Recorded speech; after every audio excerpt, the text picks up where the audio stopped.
안녕하세요. 저는 경기도 평택에 거주 중인 평범한 한 여자입니다. 늘 다른 분들의 사연을 보고 들으면서 공감도 하고 울고 웃기도 했었는데 이번에는 저의 이야기를 여러분들께 꼭 좀 드리고 싶어 이렇게 익명으로 남아 드려보게 되었습니다. 저는 말 그대로 제가 집을 남편이 정말 소정의 결혼 자금만 가지고 결혼한 케이스입니다. 이렇게만 보면 모두도 왜 자기 스스로 그 지옥에 들어갔어? 라고 하시는 분들도 계시는데요. 특히 저희 회사 동료들은 어떻게 그런 결혼이 가능하냐고 이야기하시는 분들도 많죠. 이런 수많은 걱정과 불안 속에도 결혼을 결심하게 된 이유는 딱 한 가지였습니다. 제가 정말 힘든 시간들에 모든 사람들이 다 떠나가도 제 옆에 남아있는 사람이 지금의 남편이었기 때문입니다. 지금의 직장에 오기까지 저는 전 직장과 오랜 기간 동안 소송을 해야 했고 소송에 이겨서 원하는 금액을 다 받기는 했지만 그 과정을 거치기까지 정말 수많은 상처와 친했던 모든 사람들을 다 잃어야 했습니다. 여기에 다 이야기하면 혹시라도 알아볼 수 있어 간략하게 소개하자면 그렇습니다. 그런 시간 속에 저를 있게 만들어준 건 남편이었는데요. 전 대학을 졸업하자마자 바로 일을 한 케이스라 돈을 많이 모은 상태였고 남편은 그 당시 사회초년생이다 보니 돈을 거의 모으지 못한 상태였어요. 그럼에도 불구하고 저희는 너무 함께하고자 하는 마음이 강했고 저희 집에서 감사하게도 서울 아파트 전세 정도는 살 수 있을 정도로 보태주셨고 남편네 시댁에서는 혼수 정도의 비용을 보태주셨다고 남편이 이야기하더라고요. 물론 요새는 누가 더 많이 하냐 중요하지 않다는 건 압니다. 둘이 열심히 살면 되지요. 근데 자꾸만 남편과 트러블이 있을 때마다 시댁과 트러블이 있을 때마다 뼈저리게 결혼에 대해 후회가 밀려오곤 했습니다. 저희는 아직 이세 생각은 하지 않고 둘 다 열심히 직장 생활 중입니다. 저는 오랫동안 일해 연봉이 5천에서 6천 정도이며 남편은 회사 생활한 지가 오래되지 않아 3천에서 4천 정도라고 생각하시면 되는데요. 그래서 저는 회사에서 어느 정도 위치가 있는 편이라 솔직히 연차 월차가 있더라도 다 쓰기는 어려운 상황입니다. 너무 회사가 바빠서요. 근데 남편 시댁은 제사가 1년에 명절 포함 총 5번입니다. 2번은 명절이고 2번은 시할아버지 할머니 따로따로 제사이고 마지막 1번은 남편네 외가댁 할아버지 제사입니다. 그렇게 총 5번인데요. 1년에 5번이라고 하면 솔직히 적은 숫자가 아니라고 생각했습니다. 제가 회사가 서울이라 평택에서 서울까지 거리가 꽤 걸리는데 시댁은 저희 집에서 더 가야 하는 지역이라 저희 집에서도 시댁까지도 막히면 차로 1시간은 가야 하는 거리입니다. 그래서 정말 칼퇴하고 시댁에 가면 제가 빠르면 8시, 늦으면 9시에도 도착하게 되는데요. 그러다 보니 자연스레 저는 당연히 평일에 있는 제사는 참석하지 못한다고 생각했습니다. 물론 같이 가면야 좋겠지만 남편네 회사는 현장 근무도 많아 바로 퇴근하는 날이면 맞춰 갈 수 있기라도 하지만 저 같은 경우에는 그런 경우가 거의 드물기 때문에 평일에는 시댁에 가기가 어려운 상황입니다. 결혼하기 전에 이런 점은 남편이랑 다 이야기를 한 후 진행을 한 상태이고요. 또 시댁에서도 이런 저의 상황들을 다 알고 계시는지라 제가 직접 여쭤보지 못했어도 당연히 남편이 다 이야기를 잘 했을 거라 생각했습니다. 그렇게 결혼을 하고 첫 명절에는 당연히 회사도 쉬기 때문에 참석을 했고 그 다음 제사도 주말이라 참석을 했습니다. 근데 문제는 평일에 제사가 있어서 제가 남편한테 이번에는 못 참석할 것 같다.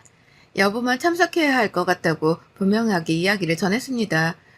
회사가 너무 바쁜 상황이라 빠지기가 힘들고 주말에는 계속 내가 참석하지 않았느냐. 그러니 어머님 아버님께 말씀 좀 잘 전해달라고 했죠. 그렇게 남편이 알겠다고 했고 제사에 혼자 다녀왔는데요. 문제는 그 다음날 어머님께 갑자기 전화가 왔더라고요. 우선 안부 인사와 함께 제사를 못 가서 죄송하다고 말씀드렸고 퇴근하고 오니 너무 늦은 시간이라 따로 연락을 못 드려 오늘 퇴근하고 전화드리려고 했다고까지 말씀을 드렸습니다. 그랬더니 어머님은 아무리 그래도 시댁 제사에는 얼굴이라도 비춰야 하는 게 아니냐면서 말씀하시더군요. 그러시더니 서운하고 자기가 며느리가 둘도 아니고 하나인데 이래서야 되겠냐면서 아들이 혼자 와서 있는데 호래비도 아니고 결혼했는데 너무 마음이 아프다면서 계속 말씀하시더군요. 일단 죄송하다. 다음에는 꼭 참석해 보도록 하겠다 하고 끊었는데 분명 결혼하기 전 저의 상황을 남편도 잘 알 텐데 중간에서 이야기를 잘 하지 못했나 라는 생각도 들곤 했어요. 그리고 그날 저녁 남편이 일찍 퇴근했길래 어머님 전화 와서 이렇게 말씀하시는데 나의 상황에 대해서 잘 말씀드렸냐고 물어봤죠. 근데 남편이 하는 말은 정말 황당했습니다. 그냥 너 바빠서 못 와. 라고 했는데? 라고 하더라고요. 그럼 당연히 어머님, 아버님 입장에서는 제가 갈 수 있는데 꼭 일부러 못 가는 것처럼 보일 수 있지 않느냐 라고 덧붙이니 남편은 그럼 네가 전화 한 통 드리지 엄마가 전화하기 전에 라고 하더라고요. 그 말이 참 황당했습니다. 결혼하기 전에는 저에게 제사 그런 거 신경 쓰지 말라고 다 자기가 알아서 하겠다고 할 땐 언제고 이제 와서 저보고 왜 전화를 먼저 안 드렸냐고 하니 괜시레 서운해지더라고요. 물론 결혼하면 그 집 귀신이 된다는 말도 있잖아요. 근데 요새는 그런 것도 아니고 이렇게까지 부담을 주니 저로서는 굉장히 마음이 씁쓸하더라고요. 남의 편은 남의 편인가 보다 싶어서 저도 다투기 싫어 자리를 피했고 그 주 주말에 어머님이 단단히 화가 나신 것 같다고 하길래 좋아하시는 과일과 선물을 사서 들으러 갔습니다. 가자마자 계속해서 잔소리를 하셔도 내내를 시전하며 가만히 있었죠. 그러면서 마지막에는 저보고 시어머니가 요새 우리 아들 애 같은 애 없다면서 잘하라는 말까지 덧붙이시더라고요. 숫자는 정말 다 똑같나 보다 싶어서 저도 그냥 할 도리만 하고 지내자라는 마음으로 그렇게 어찌저찌 살다 보니 시간이 또 흘러갔고 다시 제사가 돌아왔습니다. 이번에도 보니 딱 금요일이라 정말 바쁜 시기였지만 또 안 가면 지금보다 잔소리가 더 많아지시겠구나 생각해서 회사에 이야기를 하고 월차를 내기로 했습니다. 못다한 일은 집에서 하는 걸로 대체하기로 했고요. 그렇게 만반의 준비를 하고 제사를 어머님이랑 준비하는데 갑자기 친정에서 저희 아버지가 쓰러지셨다는 이야기를 듣고 준비하다 말고 달려나갔습니다. 아빠가 당뇨로 오래 앓으셨는데 요새 스트레스 받는 일이 많으셨는지 과로를 해서 쓰러지셨더라고요. 다행히 큰일은 없어 얼굴만 뵙고 다시 시댁으로 달려갔습니다. 시댁으로 갔더니 제사가 거의 끝나서 치우는 분위기이길래 어머님 아버님께 정말 죄송하다라고 말씀드리고 저도 같이 뒷정리를 하려고 하고 있었어요. 그랬더니 어머님이 제가 그릇을 드는 손을 팍 하고 치시더니 너는 우리 며느리도 아닌데 왜 하려고 하니? 라고 하시더라고요. 처음에는 장난하시는 줄 알고 죄송하다고 아빠가 갑자기 쓰러지는 바람에 제가 안 가볼 수가 없었다 라고 말씀드리니 저보고 집에 가라고 하시더군요. 그러더니 제 짐이랑 신발을 현관 밖으로 휙하니 던지시는 거예요.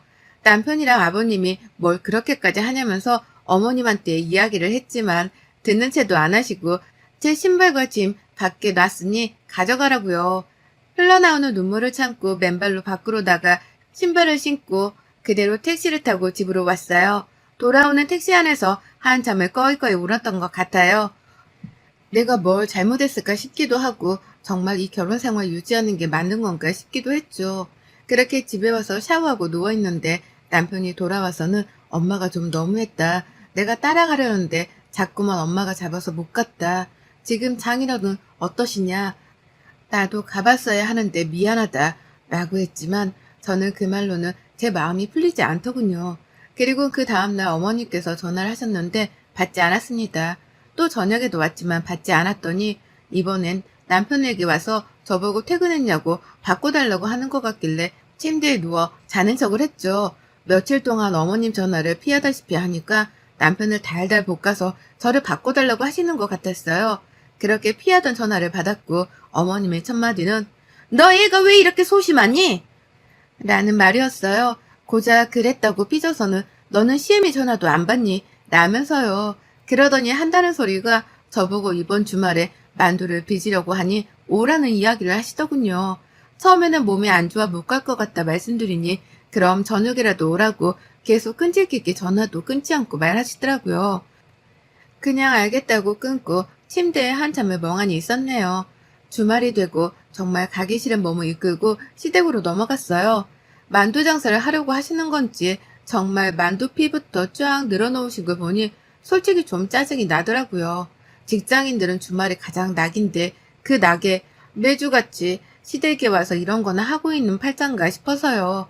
원래 잘 참는 성격이라 남들한테도 뭐라 하는 스타일이 아니고 또 일에도 궁시렁거리는 스타일이 아닌데 저도 모르게 하면서 계속 중얼중얼하게 되더라고요. 그리고 만두피를 만들고 있는데 어머님이 저에게 연봉을 물어보시더라고요. 그래서 제가 연봉에 대해서 꼭 말씀드려 하냐고 했죠. 아니, 너네 시어머니가 물어보면 왜 자꾸 따박따박 말대꾸를 하는 거냐? 도대체 어디서 배운 짓거리야, 정말? 이러시는데 순간 너무 화가 나서 저도 모르게 처음으로 자꾸 곤란한 질문만 그렇게 하시는데 어떻게 대답을 해요? 이라고 했더니 어머님은 지금 또 말대꾸를 하는 거냐면서 궁시렁궁시렁 하시더군요. 더 이상 이야기를 하면 저도 표정 관리가 안 될 것 같아 잠깐 화장실 다녀오겠다고 하고 화장실에서 심호흡을 했죠. 그 뒤로 묵묵히 주어진 일만 했고 다 만들고 식사까지 마친 후에 설거지와 뒷정리를 하고 있는데 또 어머님이 옆에 오셔서 되지도 않는 이야기들을 늘어놓으시더라고요. 아니, 내 친구 며느리가 이번에 뭐라 그랬더라? 어디서 명품백을 선물했다고 하더라. 아니, 내 친구 며느리가 시어머니랑 같이 마사지 받으려고 이번에 코로나 괜찮아졌다고 괌 가자고 비행기표까지 끊어줬더라. 어떤 며느리는 이렇더라 저렇더라 하시더군요. 그 말을 내내 저도 나중에 어머님 생신 때 남편이랑 말해서 갖고 싶은 가방 있으시면 사드릴게요. 최대한 좋게 말씀을 드렸어요. 그러다 갑자기 저보고 너네 아빠는 이제 괜찮냐? 라고 물어보시더라고요. 그래서 그래도 걱정은 해주시나 보다 해서 많이 괜찮아지셨다. 다시 혈당 관리하고 계신다라고 말씀드렸더니 시어머니가 그 뒤로 한다는 소리는 정말 입에 담을 수 없는 말이었어요. 아니, 너네 아빠는 왜 꼭 그날에 쓰러지고 하신대냐? 제사인데 딸 고생할까봐 그러셨나? 눈치가 없으시네 참. 라고요. 설거지하고 있는 제가 그릇을 깨먹을 정도로 너무 놀라 아무 말도 못하고 있었어요. 그냥 농담한 건데 왜 정색하냐 너는 이러시는데 어머님 해도 될 농담이 있고 안 해도 될 농담이 있잖아요. 제가 저희 집 제사 지내는 날 어머님 쓰러졌는데 저희 부모님이 그렇게 말씀하시면 어머님은 그럼 농담으로 받아들일 수 있겠어요? 저도 아빠 닮아 눈치가 없으니 당분간은 시댁에 오라고 하실 때 남편만 보낼게요. 하고 그대로 나와버렸어요. 남편이 와서 하루 종일 미안하다고 엄마가 토가 지나쳤다고 빌었지만 제 마음은 이미 다친 상태라 남편과도 말을 섞고 싶지가 않았어요. 그렇게 시댁에서 오는 전화는 다 차단하고 남편에게도 다시 한번 어머님 나 전화 바꿔주면 그대로 이혼할 줄 알라고 했죠. 단단히 선언을 하고 퇴근 후에 남편이 회식한다길래 혼자 먹고 싶은 음식을 시켜 먹으면서 집에 있는데 누가 띵동 하더라고요. 보았더니 어머님이시길래 문 안 열어드렸어요. 계속 한 10번을 띵동 하시는데 그래도 끝까지 안 열어줬어요. 저보고 있는 거 알고 왔다고 하시면서 소리를 고래고래 지르셔도 안 열어드렸어요. 그렇게 가신 것 같아 있는데 남편한테 전화가 오더라고요. 아니, 엄마 갔는데 문 안 열어줬어? 엄마가 너한테 사과하고 싶다고 계속 그래서 나 오늘 회식이라니까 너랑 저녁 먹으러 간 것 같은데 문까지 안 열어주는 건 좀 너무했잖아? 남편 말을 너무 황당해서 똑같이 이야기해줬어요. 너희 엄마 우리 집에 와서 문 안 열어줘서 마음은 아프고 너는 네 와이프가 니네 엄마한테 매일 당하는 건 마음이 안 아프니? 라고요. 그랬더니 아무 말 안 하길래 오늘은 집에 들어오지 말고 다른 데서 자라고 하고 문까지 걸어 잠그고 하루가 지나갔어요. 그 하루 동안 아무래도 더 이상 이러면 안 되겠다 싶더라고요. 뭔가 다른 방도가 필요할 것 같아 회사에서 퇴근하고 곧바로 시댁으로 달려갔어요. 남편에게 시댁으로 오라는 말만 남긴 채요. 시댁에 갔더니 시어머니가 네가 그래봤자 별 수 있냐면서 제발로 네가 사과를 하러 와야겠지. 이러시면서 또 코웃음을 치더군요. 시어머니 면전에 대고 준비해온 이혼 소리를 뿌려드렸어요. 그랬더니 무슨 짓이냐고 네가 미쳤냐고 하셨지만 그 서류부터 꼼꼼히 보시라고 그랬죠. 그랬더니 네가 이혼해봤자지. 그 집에서 너 몸만 나가면 된다면서 하시길래 그 집은 제가 해온 집인데 왜 제가 나가요 어머님? 이라고 했죠. 그랬더니 그게 무슨 너네 집이냐면서 우리 아들이 마르는 집이라면서 펄쩍펄쩍 뛰더군요. 그때 참 가소로웠어요. 어머니 무슨 말씀이세요 도대체? 지금 귀가 혹시 안 들리시는 건 아니시죠? 지금 살고 있는 저희 집 저희 친정에서 해주신 거예요. 명의도 제 명의인데 모르셨어요? 남편이 쪽팔려서 말을 안 했나 보네요. 라고 했죠. 그랬더니 시어머니가 그게 무슨 말이냐. 우리 아들이 번 돈으로 했다고 했는데 네가 정말 미쳤구나. 이런 말도 안 되는 소리를 하시더군요. 그때 남편이 도착하더라고요. 왜? 우리 집 내가 해온 거라고 말씀 안 드렸어? 어머님 오해하시잖아. 지금이라도 말씀드려. 당신은 결혼할 때 이 집에 보탠 돈이 딱 300만 원이라고 말씀 안 드렸어? 이제서야 실마리들이 풀리더군요. 남편을 알고 봤더니 시댁에서 돈을 좀 지원받았더라고요. 집 해야 한다고 받은 것 같은데 그 돈을 저에게 이야기도 안 하고 주식에 투자했더라고요. 괜찮은 건이 있어서요. 근데 자기 부모님이나 나한테 말하면 분명히 반대할 게 뻔하니까 우선은 제 돈으로 지불하고 나중에 줘야겠다 싶어서 말 안 했다고요. 그러니까 시댁은 제가 한 푼도 없이 시집왔다고 생각하셨나 봐요. 그러니 제가 미웠겠죠. 어머님은 그때부터 정신을 차리셨는지 자기 아들 등짝을 찰싹찰싹 때리더라고요. 도대체 그 돈 어디에 다 두었냐고, 빨리 가지고 오라고, 어떤 돈인데 그랬냐고요. 아마도 그거 해주시려고 지금 사는 집 담보대출을 받으셔서 주신 것 같은데 남편이 그 돈을 주식으로 다 날린 것 같아요. 어쩐지 어느 날부턴가 자꾸만 매일 핸드폰만 들여다보고 초조해 보였거든요. 부모님께 용돈 드리는 것도 부담스럽다고 하길래 내가 드린다고 할 정도였는데 제가 보기엔 이것 말고도 더 투자한 게 있는데 그럼 쫓겨날까봐 말 못하고 저러고 있는 거겠죠. 어머님이 절 이렇게 싫어한 이유는 딱 하나였어요. 돈. 돈도 못 버는 주제에 바쁜 척이나 하고 자기 아들 돈이나 갉아먹는 여자라고 생각했겠죠. 연봉도 저보다 자기가 많은 걸로 부모님을 속였더라고요. 참, 황당해서 말이 안 나오더라고요. 그래서 제가 남편에게 말했죠. 어차피 이렇게 된 거 다 소용없고 네가 보탠 300? 아니다. 혼수까지 네가 했으니까 그 돈까지 쳐서 줄 테니까 나가라고요. 그리고는 어머님께 말씀드렸어요. 어머님은 세상 물정을 너무 모르시는 것 같으셔서 말씀드리는 건데 요새 택배에는 반품 서비스가 굉장히 잘 되어 있어요. 반품하는 거 전혀 어렵지 않으니까 어머님 사랑하는 아들 평생 반품시킬게요. 한번 끼고 잘 살아보세요. 그리곤 휙하니 시댁에서 나가려는데 남편은 무릎 꿇고 울며 불며 빌고 어머님은 자기가 오해했다면서 사과하시는데 그게 말이 되나요?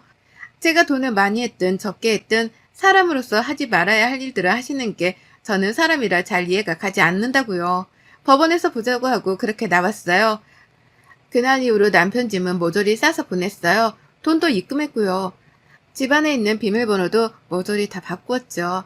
매일매일 전화에 문자에 집까지 찾아와 지금 집은 내놓은 상태예요. 전세였기 때문에 복비는 물고 나가야 하지만 그래도 차라리 복비 물고 모르는 대로 이사가는 게 나을 것 같더라고요. 근데 남편이 끝까지 이혼을 안 해주겠다고 버티고 있는 터라 변호사까지 고용해 소송을 시작했어요. 그랬더니 어머니께서 꼭 만나서 할 말이 있다며 찾아오셨더라고요. 더 이상 저는 할 말이 없다고 해도 무자비하게 밀고 들어오시길래 딱 할 말만 하고 가세요 라고 했죠. 그때부터 눈물바람으로 저를 설득하려고 하는데 참으로 황당하더라고요. 아직까지도 자기 아들이 가장 최고라고 생각하고 말씀하시는데 일부러 제 물컵에 있는 물을 쏟았어요. 그리고는 어머니께 말씀드렸죠. 어머님, 제가 어머님 말씀하시는데 눈치가 없었네요. 근데 이 물 좀 닦아주시겠어요? 무슨 말이니 그게? 내가 왜 그 물을? 아니 지금 저한테 비시는 입장인데 이런 것도 못하세요? 저한테 늘 그러셨잖아요. 우리 아들이 너보다 훨씬 잘났으니 네가 지고 살아야 한다면서요. 저희 부모님도 이런 사이 어디서 얻겠냐면서 그러셨잖아요. 떠받들고 살아야 한다고요. 근데 어쩌죠? 저 어머니 아들보다 돈도 더 잘 벌고 돈도 훨씬 더 많고 전 앞으로도 올라갈 일이 태산인데 어머님 아들은 제가 보기에는 회사 생활 오래 못할 것 같아요. 보니까 평판도 안 좋던데요. 그러니 어머님이 이런 거라도 하셔야 제가 소송이라도 취하해드리죠. 어머님 참 눈치가 없으시네. 라고요. 으그락부르그락 하던 어머님은 이만 가마하시면서 나가시더군요. 그 뒤통수에 대고 말했어요. 어머님 눈치 없게 연락하지 마세요. 제발 부탁이에요. 라고요. 저희는 결혼기간이 2년도 채 안 되기 때문에 서로 나눠야 할 재산도 없어 그냥 협의 이혼으로 마무리했답니다. 그렇게 저는 이혼녀라는 딱지가 붙었지만 지금 너무 많이 행복해요. 집도 부모님네 근처로 옮겨서 살고 있는데 매일이 지옥 같던 결혼 생활에서 벗어나니 먹고 싶은 음식을 먹고 주말에는 늦지막히 일어나 맛있는 음식을 먹고 좋아하는 TV를 보면서 지내고 또 친구들도 만나 소소한 일상을 묻는 지금이 저는 더 행복하더라고요. 2년 만에 결혼하고 이혼을 경험한 제가 느끼는 바로는 무조건 착하다고만 되는 건 아니라는 걸 느꼈어요. 결혼을 잘했다면 이혼도 하지 않았겠지만 또 이걸로 저는 한 번 더 성숙해짐을 느끼고 있습니다. 여러분들은 지금 어떤 삶을 살고 계신가요? 혹시라도 저처럼 참아만 내었던 삶이라면 더 이상 참지 말고 지르고 사세요. 인생은 한 번이라는 말 정말 뼈저리게 느끼곤 합니다. 한 번 사는 인생, 이제 행복하게 살아야 된다는 말 꼭 명심하기를 바라며 쌀쌀해진 날씨, 아무쪼록 건강 조심하기를 바라겠습니다. 여러분의 생각은 댓글로 남겨주세요. 오늘도 시청해주셔서 정말 감사합니다.